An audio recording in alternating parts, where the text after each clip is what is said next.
Glad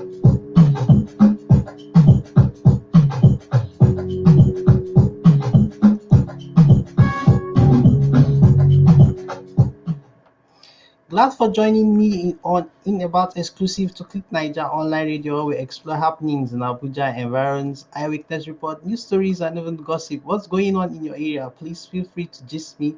You can send your messages or reports to your from your location. Today we'll be looking at theft of manhole cover in Abuja, undermining environmental safety, Twitter ban, FG suspends FG says suspense was not based on Buhari's deleted tweet. NCC donates 100 branded mattresses to NYC FCT orientation camp Kuba to replace looted items during the NSAS protest. My name is Nasir Yunus. Follow us on our social media handle for Facebook and Instagram is Click Naija. For Twitter is at Click Naija One. You can listen to us via www.clicknaija.net. Please subscribe to our YouTube channels. Now you can keep your comments coming through our live video here on Facebook. Now to today's gist. Now theft of manhole covers in Abuja undermining environmental safety. Now FCD has raised alarm over rampant vandalization of infrastructures in FCT.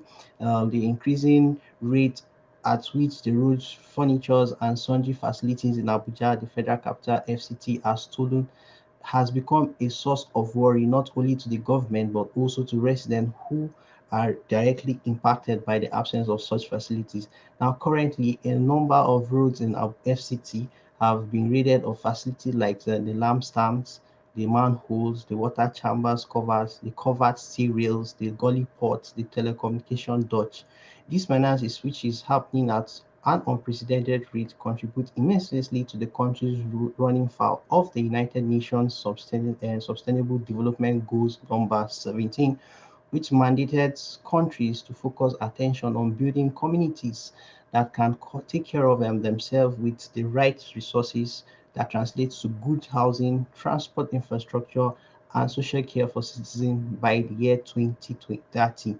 However, despite being one of the fastest growing cities in the world, Abuja continually faces serious infrastructural challenge as hoodlums and vandals daily steals and damage infrastructure worth billions of naira. Now, these vandalized utilities are later sold at giveaway price to scrap dealers. And the nefarious activities of these thieves and vandals have rendered several facilities non-functional, thereby negating efforts of authorities to keep the city tidy and fit for human habitation. Some roads were where these manhole covers have been totally vandalized or destroyed are Banex Road by NAF Center near Cash and Carry, the Federal Secretariat Airport Road by News Agency of Nigeria NAN building, then the Federal Secretariat Gariki Road beside the FCTA Secretariat, the Ministry of Finance FCTA Road, Jos Berger Junction, Jabi, Lifecam Road, and the Hussein 2 Transcorp Road, Goodluck Jonathan Express Way, just a few to mention.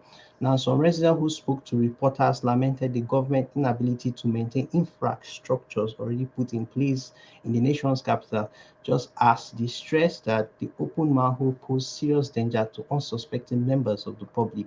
They also blamed the country's worsening unemployment crisis, especially among youths, as one of the factors responsible for these thefts.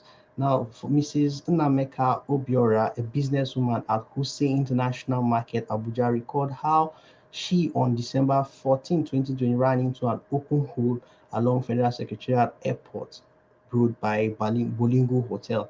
She said she was on a high speed without knowing the several manhole along the along that road were open and ran into one of them. The next thing was she found herself on admission at the General Garki Hospital.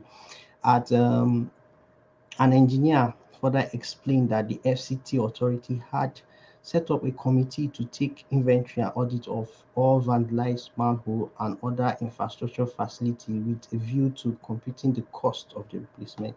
He said at different times the security operatives, including the Nigerian Security, the Civil Defense Corps, and the Nigerian Police, have arrested some of these vandals, but this has not deterred them. adding that it is not possible for government to station security personnel at every manhole due to its implementation. Now, Osilima, who added that the pledge has had a negative impact on the government, the economy, the people, stressed that because of the incensed theft, sands are washing into the sewage line, dead bonds by what rainwater and also sent to the sewage lines. We go out from time to time to remove them. At times, people suffer major fractures when they fall into the manhole, just as cars ran into them, causing major injuries and death. And above all, it cost huge sum to replace the stolen covers. He appealed to FCT residents to report miscreants and vandals to security officials as well as the AEBP for arrest and prosecution. Now, our next story is Twitter banned. FG says suspension was not based on President Buhari's deleted tweets.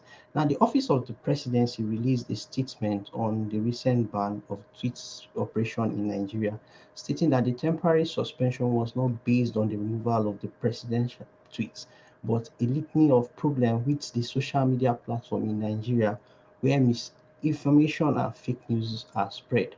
Now, this was disclosed in a statement by the media aide to the president, Garba Shehu, on Saturday evening. Now, what the president is saying is that presidency is saying that the temporary suspension of the tweet is not just a response to the removal of the president's post. There has been a litany of problems with the social media platform in Nigeria where misinformation, fake news spreads through it and have had real world violence consequences. All the while, the company has escaped accountability, the statement read. Nevertheless, the removal of the president's Buhari's tweet was disappointing. The censoring seems based on misunderstanding of challenges Nigeria faces today. It further said that the statement revealed the major tech companies must be alive to their responsibility as they cannot be allowed to continue to facilitate the spread of religious, racist, xenophobic, and false messages capable for inciting entire community against each other, leading to loss of many lives. The tweet was not a threat, but a statement of fact. And the IPOB posed a significant threat to the safety and security of the Nigerian citizen.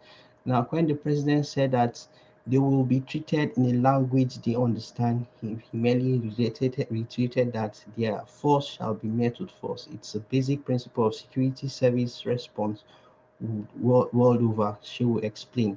And the presidency added that tweet does not seem to appreciate the national trauma of Nigeria's civil war and vow not to allow the recurrence of that tragedy. This takes us to our next story for today. Now, the NCC donates 100 branded mattresses to NYC FCT orientation camp Cuba to replace looted items during the NSAS protest. Now, the Nigerian Communications Commission (NCC) has donated 100 pieces of branded mattress to the National Youth Service Corps (NYSC) FCT orientation camp Kubwa. The executive vice chairman of NCC, Professor Umar Dambata, said the gesture was to assist the NYC in replacing some of the items stolen by the hoodlums during the October 2020 NSAS protest. He added that the act was also a means of extending the organization corporate social responsibility to the NYC.